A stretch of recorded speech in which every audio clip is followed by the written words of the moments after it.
Yo, what's up guys? Okay, so today I want to take another look at a book, and the one that we will be looking at is For the Aliens by French director and photographer Leo Berne. So there's a very specific reason why I want to look at this book, and we'll get to that in a minute. But yeah, let's dive right in. So inside spread, kind of a nice little space scene, and very simple, Leo Berne For the Aliens. It's like a really, really simple layout. And so is the arrangement of the photos. Every page basically is an image and text. Here we have, this is the sky, this is the sea, and these images are exactly what the text is referring to. That is surely an image of the sky, and that is the sea. They're really beautiful pictures, but kind of interesting for how the text is very plain, very common. And the next two pictures are kind of the same thing. This is water and this is fire. So kind of an elemental start to this book. But yeah, the text and the image, they sort of refer to each other. There's nothing more to think about there so much. No one, I think, is going to argue with you that that is fire. And then you get to two pictures like this a couple pages on, and we have a little bit of distancing starting to happen between the text and the image. So we have here, this is light, but obviously this is an almost entirely blacked out picture. It's like completely in shadow, and there's just this little bit of light peeking through. And kind of the same deal here on this side with this as a shadow. We have a very bright image, lots of color, lots of light, but you can pick up a little bit of these people's shadow here on the floor. And so now we're starting to see a little bit more of a focusing in on the text is referring to these little bits of the image as opposed to the entire image like we were looking at before. And this becomes interesting when you think about who this book is aimed at, like who it's addressed to. Like who's supposed to be looking at these images. It's not humans, it's aliens. And then you get to a couple of pictures like these two, which are really great. And they're doing something a little bit different than the previous photos. So this one here on the left, this is a finger. We as the humans reading this book, we know what the connotation is behind a middle finger. But if you think about aliens reading it, they sort of don't have any idea of what they are seeing or what that might mean.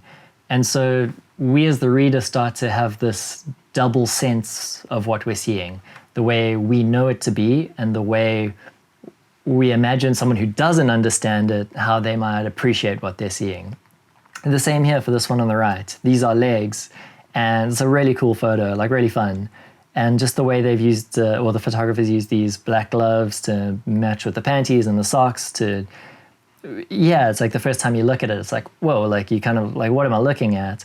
And fun, extra fun for the fact that it's like, you're looking at hands. That's the first thing you see. And then you read these are legs and you're like, yeah, of course these are legs. But the silhouette of hands stands out so much that the photographer is like playing with our expectations a little bit and then giving us a little bit extra to think about in terms of who the audience for this is, these aliens. And then you get to two pictures like this, and this distancing between the text and the image is starting to get a little bit more accentuated. So here on the left we have this is a horse, but it's completely whited out by the glare of the ocean. And so again, like we as humans know what we're looking at, like we can see that and sort of fill in the blank, but aliens wouldn't have any idea of what they're looking at there, and they wouldn't sort of understand where an actual horse ends and the sort of horizon begins. The same here with these are fish. Like we know fish to be things that swim in the ocean and swim in the sea and in water. And yet here they are sort of like floating throughout a city. And so if aliens were to come to Earth, they'd expect to see these things floating about. And yeah, I think it's just such a great sort of dynamic or device that this photographer has used to recontextualize all these images. And so I was mentioning at the beginning, like, I wanted to speak about this book for a specific reason, and this is that. These images they're disparate and all over the place and seemingly unconnected. But through having like a singular idea that contextualizes all of them, suddenly they all work together really well. And I really like that. Like, personally, I shoot photos all over the place that are seemingly disconnected. But I like how you can sort of retrofit pictures to an idea after the fact and then make them work. So that's why I want to go through this book. It's just such a great example of that. And then, of course, we get to this picture, which is the only one throughout the book that doesn't have a partner to it. And this is you looking at the alien, which, for the fact that all these images have to do with sort of meaning and how you understand image and how you understand what you see, the fact that aliens looking at this, seeing a human conception of what an alien might be, is a sort of like fun play on just this idea of representation. It's like, I can imagine some alien looking at this going like, that's not at all what I look like. But for us as humans, this is what we understand. And so there's almost like a reverse happening at some point of what all the other images previously have been doing and what this image is doing. Yeah, these images as well, they're just such a great pair because, okay, so like a lot of the images previously, what is being referred to in the text and what you actually see in the image, they're still fairly close together, but these two are starting to get a little bit more, just a little bit more conceptual, and there's a bit more distancing happening. So we have, this is a TV, and if you imagine anyone looking at this trying to understand exactly where the TV is, especially if you're from outer space, you're not really going to understand what part of the image is the TV. And the fact that this man's losing his face and it's coming up on the screen, I think what makes this really interesting is that you have a sort of cultural element that's starting to work into this pair, at least, where it's like we understand TV to be something to like show yourself and show you as a person. It's like a place where talking heads live. And kind of the same for phones. Like, phones are a way for us to record and show ourselves and share pictures, and to have that mimicked on the back of the phone by having a face on it. It's just what seemed like kind of cute fun, like this, like just a straight up street photo and just a sort of party photo. They seem very, I don't know, humble at first look. But the more you think about it and the more you think about them in the context of the book, the sort of richer they get.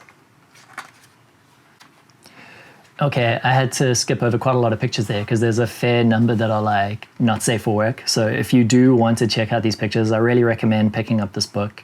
I'll put a link below to Leo Berne's website, and I know the book is available on there. Okay, so then we have these two pictures, and it's probably maybe my favorite pair throughout the entire book. This is a father and this is a mother. I mean, I look at this man and it's like, he just has father written all over his face. Like, he looks like the archetypal dad, basically. Like, all the careworn lines, the serious look, just exhausted, but got his kids, like, feeling safe and looking up to him. And then you have the mother on the other side with just this beautiful glow of lights, like ethereal and colorful and almost angelic with like the halo. It's just such a lovely pair of photos. And interesting also for the idea of like, how could you ever capture the totality of like being a father or being a mother in a photograph? Like, you can't. Like, I love photography, but it's never going to be able to capture the entirety of it, like the entirety of any concept. And so to have these as the sort of sliver of representation of motherhood and fatherhood for aliens to try and understand our world, like, I can't think really of a better pair to offer. Okay, and I'm nearing the end of this. I don't want this video to go on for too long. And I just have a couple pictures left. And we have a look at these two. This is discovering and this is meeting. And I think what's interesting about these two is that in order to understand these pictures, you need some kind of context. And that's context that aliens are not going to have. On this side, on the left, you kind of need some cultural context. Like, if you've ever seen like Pulp Fiction, for instance, or just sort of any cartoon where, I don't know, the heroes find the treasure at the end of the day and they open it up and this like glow bursts out of it. For us, we can make that connection between that golden light like exploding out and discovering. But aliens, of course, are not going to be able to make that connection. And so again, like we occupy this interesting place as the readers of this book as a sort of middle ground between what's being said and what's expected to be understood or taken from it. And sort of the same goes for this image here. This is meeting. Like, I feel like meeting would actually be one of the more easy concepts or abstract concepts to take a photograph of and explain it. But to use all these leaves coming around in the circle and almost touching in the middle, it's such a sort of beautiful representation of it. It's just such a lovely and kind of subtle and like a touch poetic. So a really good pair. Okay, and then these are the last two images I want to look at. This one on the left, this is aging. I mean, it's a very nice sort of simple way to show, before, during, and after, I suppose, in one image. It shows the progress of life, I suppose, in a way that we as humans can rarely respond to. And sort of interesting if you think about it in the context of aliens looking at this, aliens who are sort of connected to space, and the idea is that like space is billions and billions of years old, and like who knows how old aliens might be. And so to sort of sum up aging in just this one small picture and show it to the infinite of space, it's kind of like an interesting and sort of striking match between those two ideas. And then this last image, which is just so beautiful, especially for the connection to the text. This is time. The image itself is like, it's fine, like it's not like the most gorgeous one, but to connect it to this idea of this being time, like, I mean, if any of you have ever been on a ferry or been on a plane or something like that and occupied that sort of never-ending sort of liminal zone of you're progressing but not moving, but leaving one place and getting to another, but you're at neither of those two places yet. I think what's so interesting about this is that he's used a picture that sort of, to me, evokes timelessness or being outside of time as a way to indicate time. And it's just sort of like, it's so perfect. It works so well. Like you could have so many other images for time that just don't work, like broken clocks and nonsense like that. But this one of these people just sitting, waiting on a ferry, like I 100% understand that feeling and how that is the feeling of time. So that is the book For the Aliens by Leo Berne. Just really wanted to go through this one quickly and show you how you can take a bunch of disparate images and bring them all together under a single idea, and with very simple text, just make those images shine. So hopefully be back with another one of these videos soon. Thank you very much for having a look in. Have a good one.